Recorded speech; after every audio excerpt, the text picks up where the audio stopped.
Hello, my name is Louis Besland. I'm a partner at Heidrick Struggles in London, working with boards and executive teams to accelerate their leadership transition towards more sustainable models.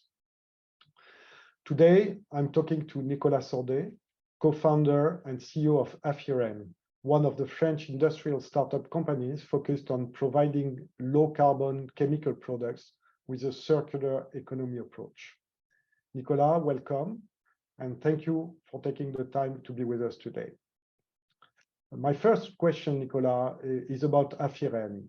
What it is exactly, and would it be fair to say that Afyren is disrupting the chemical industry?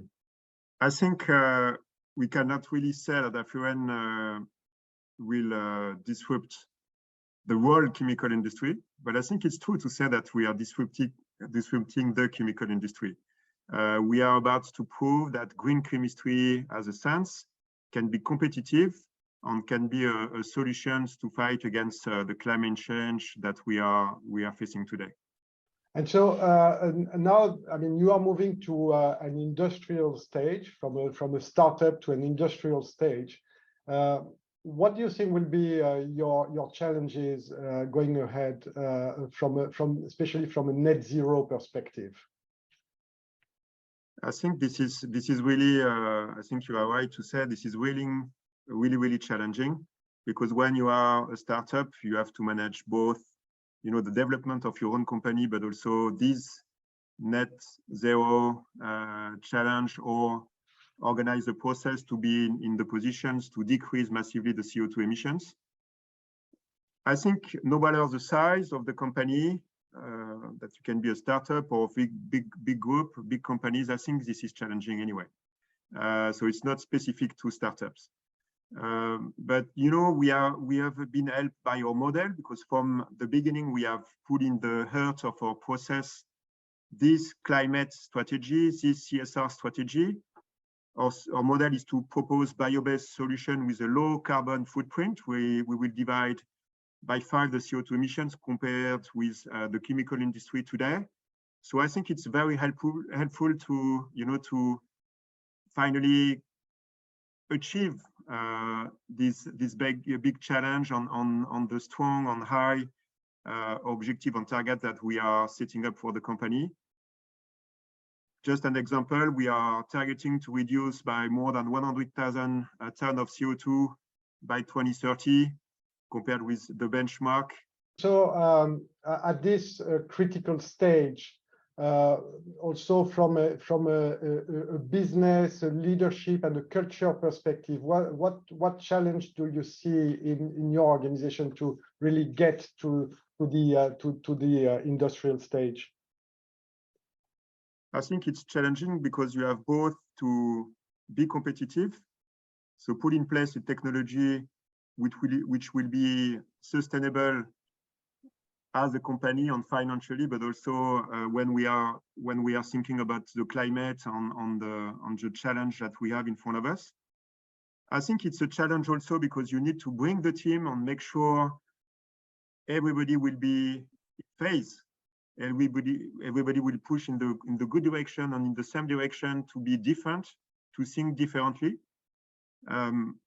I think you need to create this culture in the company, in your company, to be able to succeed. This is the only option that we have to be different and to think differently.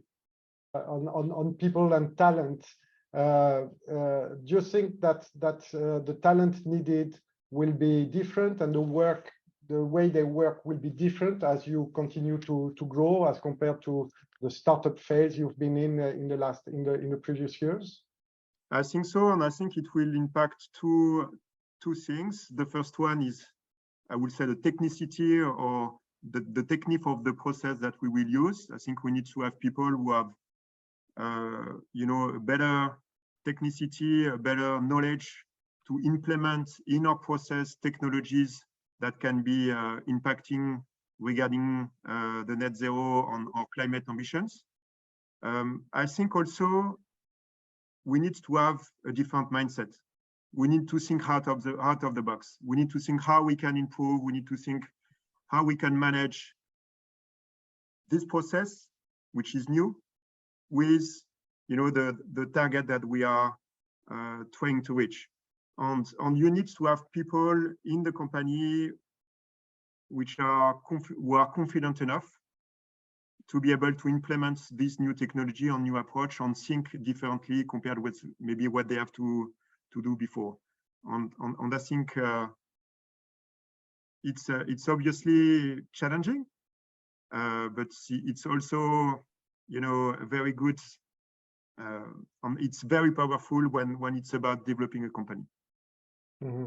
And so what has been your experience so far in attracting and retaining talent to help you manage this accelerated growth? I think nowadays with COVID crisis and even what's going on in Ukraine, we are seeing that the market is more and more tense for talent. We are in a way facing this difficulty, but obviously, and I think this is very surprising for me, it has not been so difficult to attract talent. Why? Because we put this CSR topic in the heart of the company. This is our DNA, and we can attract talent who want to change things, who are convinced, and they are not coming here and joining Afyren just like this. They are coming and joining the company because I think they are aligned with the strategy that we have. And I think this is a strength. This is clearly a way to attract the talent.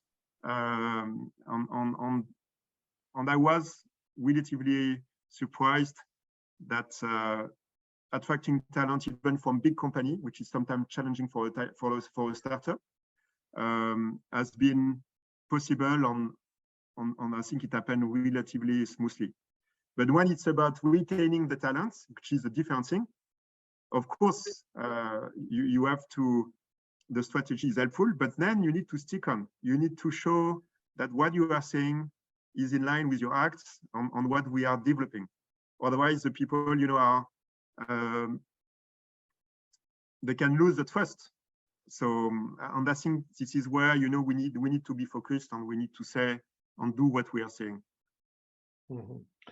And so you have listed the company last year on the Paris Stock Exchange, and for that you have reinforced the supervisory board with independent board members. What is the board role in guiding you in your strategy and your net zero journey? I think governance is part of the performance of the company. Clearly, our board is, as you are saying, is changing a little bit with independent people and independent board members. I think this is crucial. We need to have support from the board. We need to make sure that all the company is aligned. This is a challenging topic. It's not about only economics on profitability. It's also about how we can create a different actor, how we can think differently, how we can at one point, bet on something in a middle term instead of short-term period of time. So the board needs to be aware about what's going on today on the climate. The board needs to be supportive. The board needs to have a high view to support the strategy of the company, but also the management team. So I think this is crucial, and we are doing a great job at Afyren, clearly. Okay. And so from a more personal perspective, I mean, you have quite an interesting career path from finance to setting up an industrial startup and in a very technical environment. So what drives you?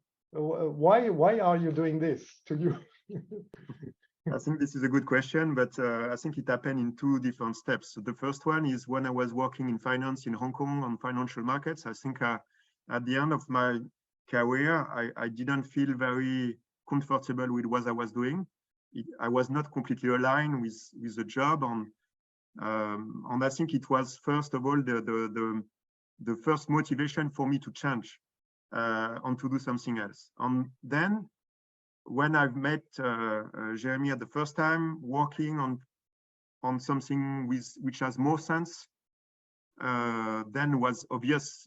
It was not even a decision. It was like very smooth, and we decided to go together on further and push the company on what we want, on what I would like to, and this is what I'm living to. I live today as the CEO of the company. Is I feel completely, in adequation with what we are pushing.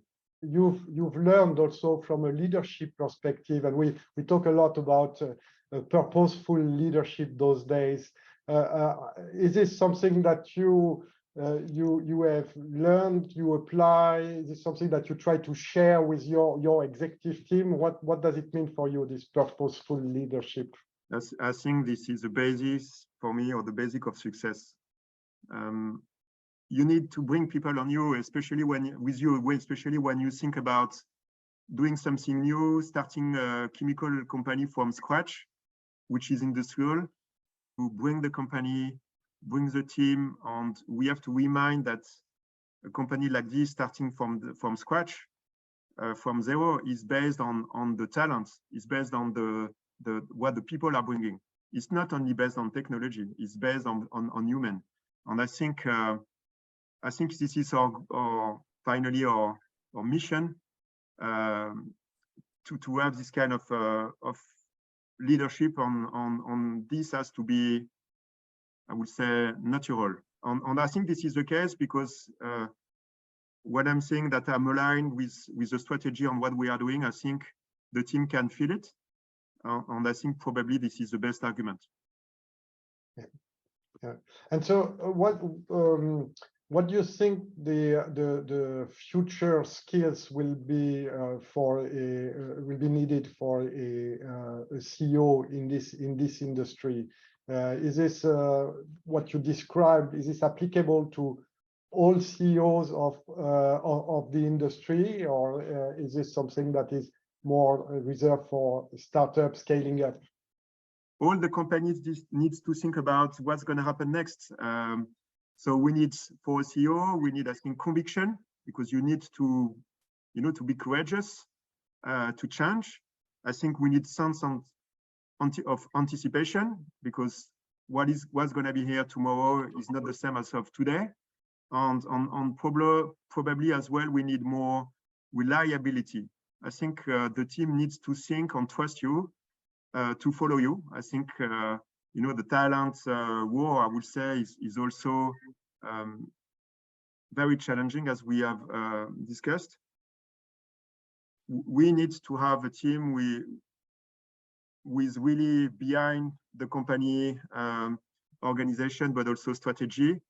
And I think we need to make sure that we can anticipate, to be in the front line, to be able to adjust the strategy, sometimes adjust the technology, to be able to answer to the new changes that we are facing.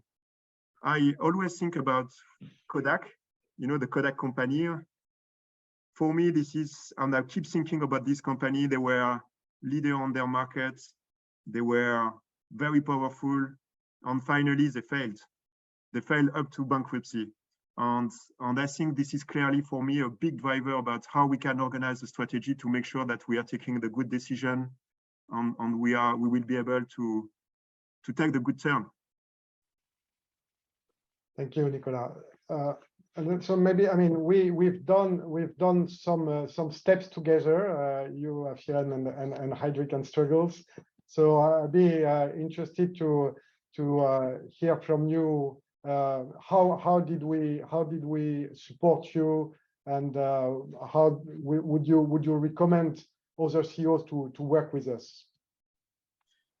I think talent, as I said, is clearly the most important thing in a company. You could have very good technology, and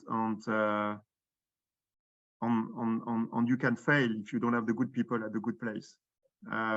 So I think this is crucial. As a company, sometimes it's very difficult to find a good company to help you to recruit the best people and the best talent. So I think, and it's not only executive, it's also non-executive job or positions.